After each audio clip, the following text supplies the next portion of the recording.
Hello everyone, welcome back to this lecture series on chemical and physical equilibria. This is lecture number 13. In this lecture I am going to discuss about equilibrium reactions involving different phases of substances, that is heterogeneous equilibrium reaction. Okay, right, let's get to the topic. Heterogeneous equilibrium reactions. Yeah, what are heterogeneous equilibrium reaction?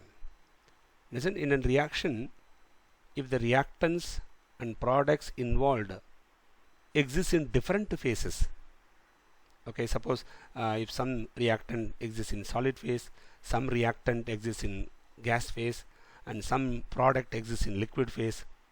Okay, if reactant and products exist in different phases in an equilibrium reaction, then that reaction is called heterogeneous equilibrium reaction. Okay, now so if reactant and product of an equilibrium reaction exists in different phases, then the reaction is known as heterogeneous equilibrium reaction. Here I will give some examples. There are many examples available, but I am going to give only few here. Yeah, see here the number one, decomposition of calcium carbonate. You know very well, if we heat calcium carbonate in a closed container, the calcium carbonate decomposes and forms calcium oxide and carbon dioxide. Okay, it decomposes on heating calcium carbonate, it decomposes to give calcium oxide and carbon dioxide. Right, since the container is closed, right, as the reaction progresses, right, after some time, calcium carbonate will combine with the CO2 and form calcium carbonate substance. Okay, so this reaction occurs in the forward direction as well as in the backward direction, right? So, and you know very well, since it is a reversible reaction, it will attain equilibrium after some time. Okay, so this reaction, right, attain equilibrium after some time because the reaction will occur in the forward and backward direction. Then see here, in this reaction, calcium carbonate exists in solid phase, calcium oxide exists in solid phase, and carbon dioxide exists in gas phase. Okay, so the reactants and products exist in different phases. Therefore, this is an example for heterogeneous equilibrium reaction. Similarly, see the second reaction, solid carbon, it's a graphite carbon, okay, over which we pass steam, right? When steam is passed over graphite carbon, okay, it will the carbon will react with the steam and form hydrogen gas and carbon dioxide gas. Since if the container is a closed container, then this hydrogen gas combine with the CO2 gas at high pressure, and they form the solid carbon and H2O back, and this reaction is a reversible reaction. Okay, as we all know, the reversible reaction will attain equilibrium after some time. Okay, in this equilibrium, see, carbon exists in solid phase, all other substances are gases, so different phases are there. Therefore, this reaction is another example for heterogeneous equilibrium reaction. Similarly, see the third example, PCl3 combined with the chlorine form PCl5, and PCl5 decompose and gives back PCl3 and chlorine. This is also an example for equilibrium reaction, where heterogeneous equilibrium reaction where PCl3 is a liquid, chlorine is a gas, and PCl5 is a solid. All the three different phases are involved. Okay, involved in the reaction. Right. So these are all few examples for heterogeneous equilibrium reactions. Okay, now we'll see how to calculate equilibrium constant, right, for heterogeneous equilibrium reactions. Okay, so equilibrium constant for heterogeneous equilibrium reaction. How to do this? Suppose I'll take a simple example. Say for example, I'll take this equation, that is calcium carbonate solid on heating gives calcium oxide solid plus carbon dioxide gas. Okay, now let me write the equilibrium constant general expression. Equilibrium constant Ka can be given as product of activities of the species involved power the stoichiometric number. Okay, this is a general expression. we can write this expression. Suppose if it is a liquid phase reaction, okay, so I am going to, here we are going to consider only heterogeneous equilibrium reaction, right? So I'll give the equilibrium for heterogeneous, that is in terms of pressure. I'll give the equilibrium constant in terms of concentration in both. So first I'll write in terms of concentration, that is product of activity can be given as activity coefficient into concentration of the species involved power the stoichiometric number. This is one way of writing, and this is very useful if reactants, all the reactants and all the products exist in liquid phase. We use this very specifically for liquid phase reactions. Okay, what about for reactions involving gas phase? Suppose I have an heterogeneous reaction, equilibrium reaction, where gaseous substances are involved. Okay, for those cases, how to calculate equilibrium constant? Right, listen, we can write equilibrium constant as product of fugacity of the ith component in the mixture divided by fugacity of the ith component in the pure state or in the standard state. So in the numerator we have fugacity of the ith component in the mixture. In the denominator we have fugacity of the pure ith component in the standard state, whole power nu I. Okay, and we know very well we use standard state as 1 bar, so this denominator value is usually taken as 1. Therefore we can write this as pi into fugacity of the ith component in the mixture power nu I. Okay, if you suppose if you go to low pressure, right, at low pressure, okay, the gases starts to behave like ideal gas. Okay, when the gases behave like ideal gas, when the gases starts to behave like ideal gas, then fugacity and pressure become one and the same. Okay, this we know already. So you can replace this fugacity in terms of partial pressure. So we can write partial pressure of the ith gas, right, power nu I. Remember, nu I is nothing but stoichiometric number. Stoichiometric number is a positive value for product and it is negative for reactant. Okay, so keep this information in mind, very very useful. So this will give you equilibrium constant in terms of partial pressure, right? Yeah, if you want to write equilibrium constant in terms of concentration, you can use this expression here. Listen, suppose if you take a dilute solution, okay, if your solution is dilute, in dilute medium the activity coefficient will be roughly equal to 1. Therefore we can write pi is equilibrium constant as pi into Ci concentration power nu I. Okay, assuming the liquid mixture as an ideal liquid solution. Okay, in the case of ideal liquid solution, the activity coefficient can be assumed to be equal to 1, and this gives you equilibrium constant in terms of concentration. Okay, now what I'm going to do for this reaction, how to write Kc and Kp. Okay, yeah, see, in this reaction calcium carbonate is a solid. As we all know that for solid the partial pressure exerted by solid is extremely low. So even the reaction occurs, okay, we can say that the partial pressure of the substance practically remains constant. Okay, so I'm going to assume that partial pressure exerted by calcium carbonate as constant, partial pressure exerted by calcium oxide as constant. Since these two are constant, okay, so the only partial pressure that contribute here is carbon dioxide pressure. Okay, so I'm going to write Kp for this reaction.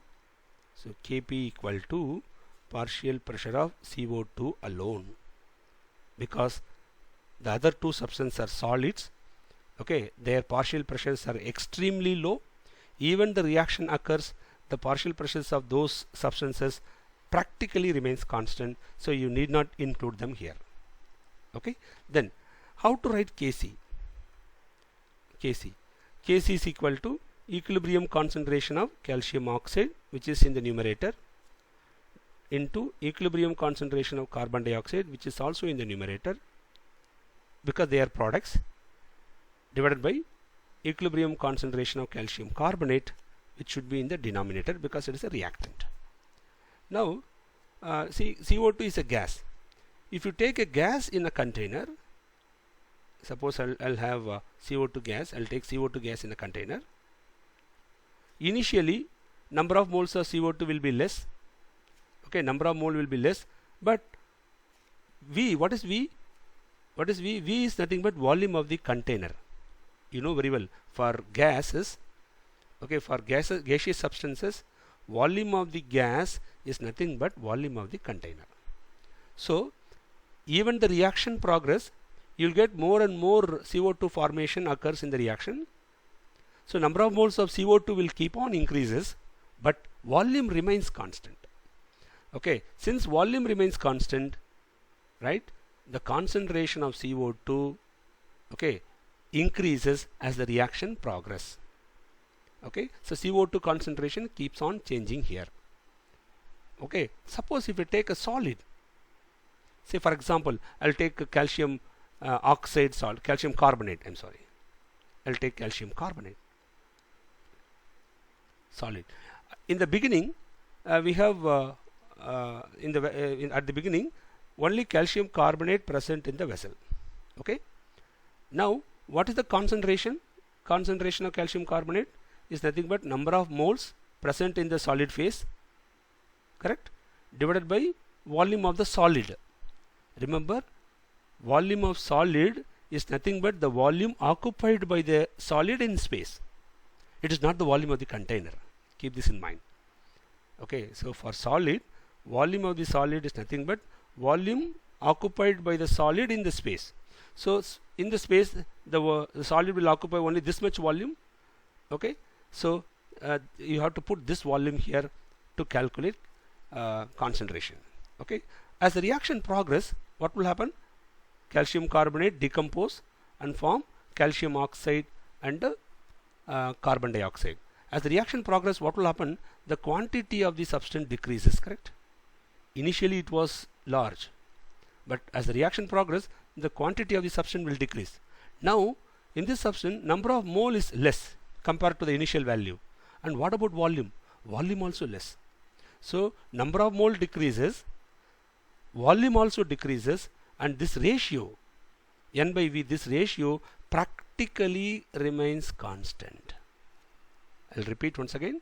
Listen, since for solids, volume of the solid is nothing but volume occupied by the solid in space. Okay, which in this case, as calcium carbonate is a reactant, as the reaction progress, the volume of the calcium carbonate decreases. Number of moles also decreases. So both numerator and denominator both decreases. Therefore this N by V remains constant. So I can say the concentration of calcium carbonate remains constant. Concentration of calcium carbonate remains constant. Similarly, concentration of calcium oxide, we need not explain that, but keep this in mind. Similarly, concentration of calcium oxide also remains constant. So this is a constant, this is another constant. So what I'm going to do, I'll take this equilibrium constant. Initially I'll represent this as Kc prime, then I'll bring these two terms to the left hand side.